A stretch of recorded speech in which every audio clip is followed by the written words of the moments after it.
This is a short video explaining how to tune text and a little bit about what it is. Before we get into the video, just a note that throughout the video we use the firmware version 4.4 parameter names for several parameters that are changing in 4.5, their names and their units. For example, centidegrees is changing to degrees on the pitch trim. TECS is the control system in ArduPilot that controls altitude and speed if an airspeed sensor is used in auto mode, cruise mode, fly-by-wire B mode, loiter, circle, and guided mode. In pilot-controlled altitude modes such as cruise mode or fly-by-wire B, the throttle stick controls the speed if an airspeed sensor is being used, or the target throttle if no airspeed is being used. The elevator stick controls the demanded climb or sink rates to change altitude. Once the elevator stick is released, that altitude will be held.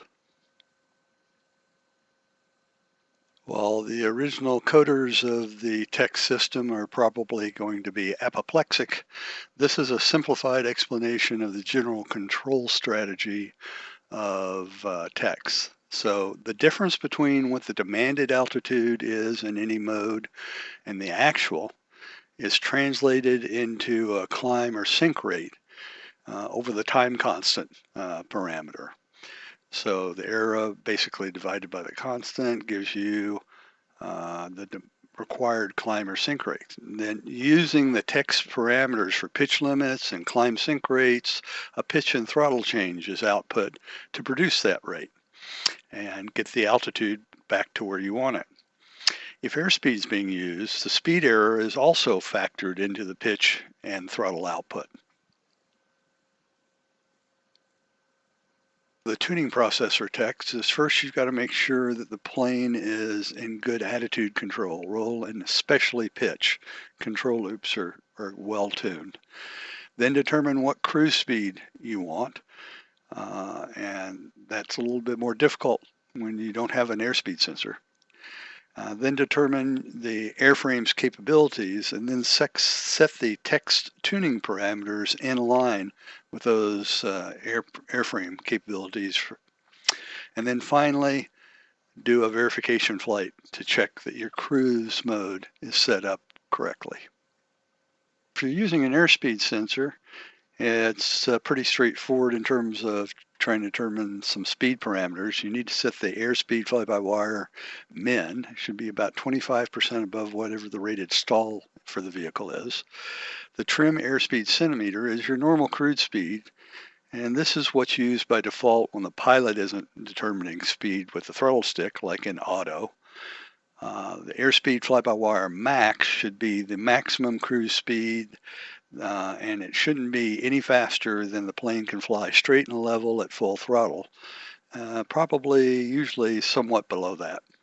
The trim throttle should be set to approximately the amount needed for level flight at trim airspeed centimeters. So if you're not using an airspeed sensor, you can't directly set the cruise speed.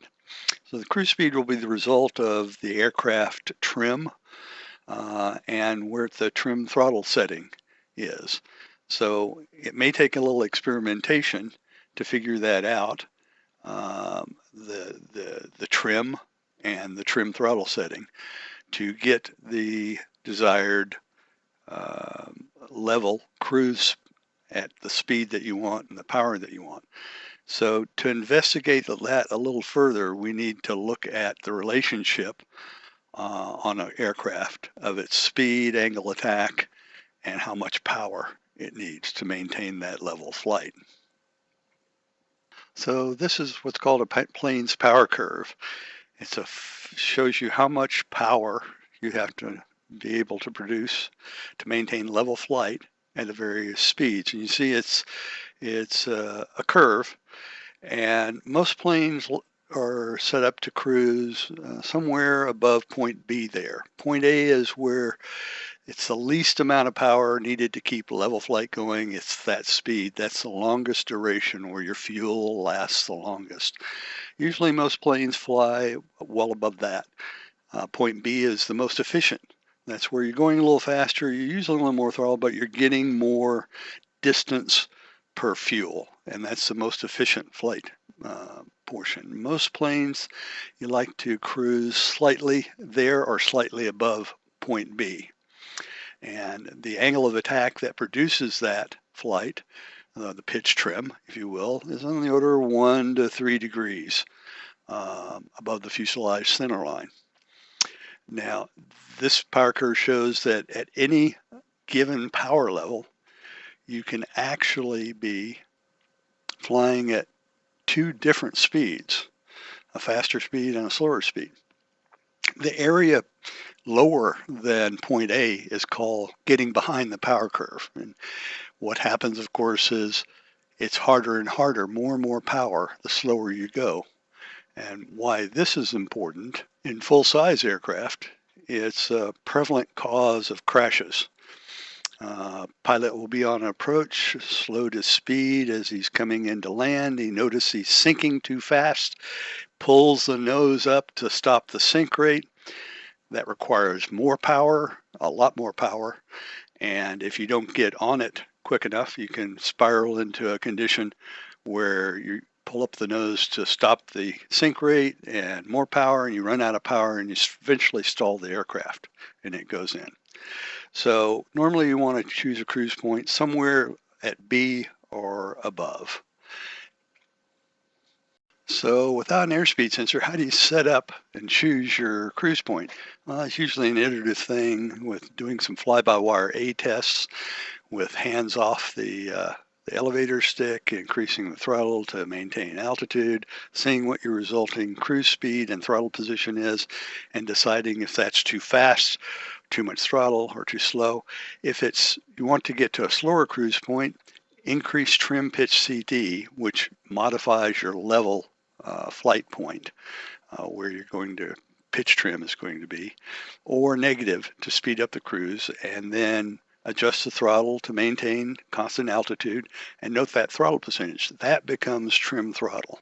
So when you're in cruise mode, hands off the stick, it'll be trying to run around trim throttle and hold the altitude. And if the trim pitch trim has been set up properly, it will at that throttle and at the resulting speed, of course, that you had chosen for that cruise point. Now that you've got the pitch trim set up with trip pitch CD and the throttle point, we need to go and adjust the TECS parameters. And this is a graph showing the relationship between those parameters. The maximum pitch that TECS will apply to the vehicle is TECS pitch match, which should correspond to its max climb rate at the maximum throttle. And then the TECS pitch min is the maximum sink rate at zero throttle. And then the third one is at level flight, the pitch trim level, not level flight, you'll be sinking with zero throttle, and that should be the TECS sink minimum. So we're going to next find out how to determine those parameters, and this is the model that I'm using, a Dolphin, and I know that I want it to cruise at about 18 meters per second, about 40 miles an hour, at somewhere around 40-45% throttle. So I've done a test flight with it with some cruise portions and some fly-by-wire A portions, and the first thing we want to check is to see that the pitch control loop is nice and well adjusted, nice and tight. So we'll look and put desired pitch and actual pitch up there, and I'll go and look at a portion of the flight where I'm demanding large pitch changes. Okay, and get this out of the way. And then you can see that what you're looking for is that the actual pitch matches and follows the demanded pitch closely. Most importantly, you want the slew rates to be close to what you're demanding and the final values to be close to what you're demanding. Now this has a little bit of ripple, it's probably a little bit overtuned, but you see it does follow the stick inputs on pitch and fly-by-wire A there, banging them max and min. Very good.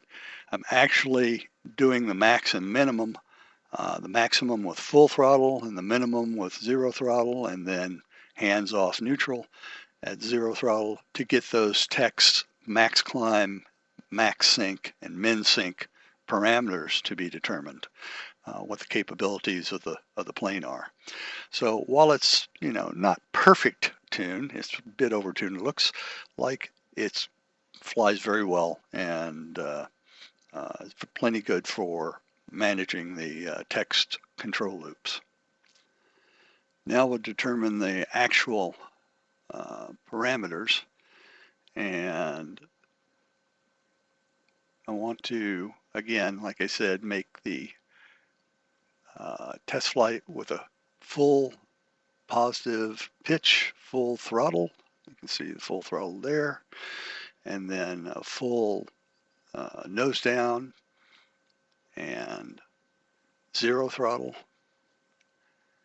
and then mid stick hands off, zero throttle for the sink min.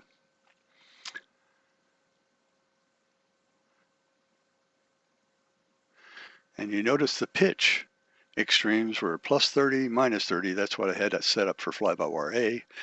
And when I was hands off, it wasn't zero, it was 5 degrees. That's because I have a stab pitch down parameter of 5 degrees. And that's required on some models to make sure that your hands off fly-by-wire A, you turn the throttle to zero, that doesn't slow down enough to stall. So 2 to 5 degrees of down pitch. Now we'll go and measure the actual climb rates parameters that we need. And we see it's minus 12 max, minus 2, minus 1.5, minus 2, and plus 12. And we'll make notes of those. And then one thing more you need to check on this graph is when you're at full power, full nose up throttle, full throttle, full nose up pitch, that your airspeed is not getting too low. And it's at 22, which is plenty fast enough. That's close, a little bit over what our normal cruise speed is. So I haven't put so much pitch in that full throttle, it gets too slow and could go to a stall.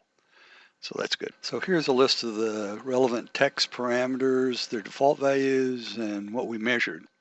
So we had a lot more climb and sink capability and pitch range than what the TECS defaults are.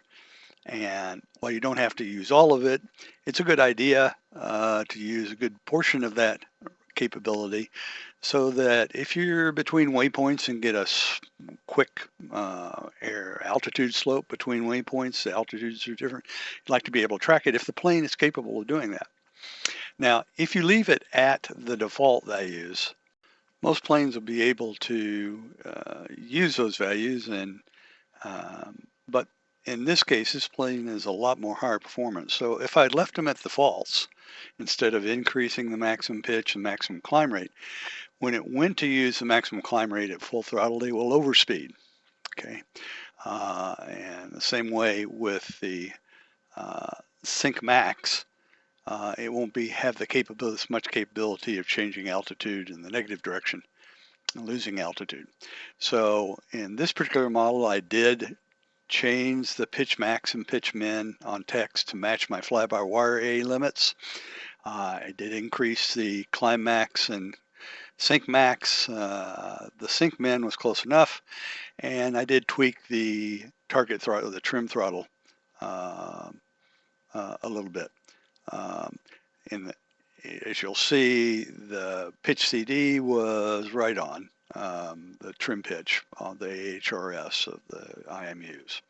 So now we'll go and look at a cruise segment of the flight with those values.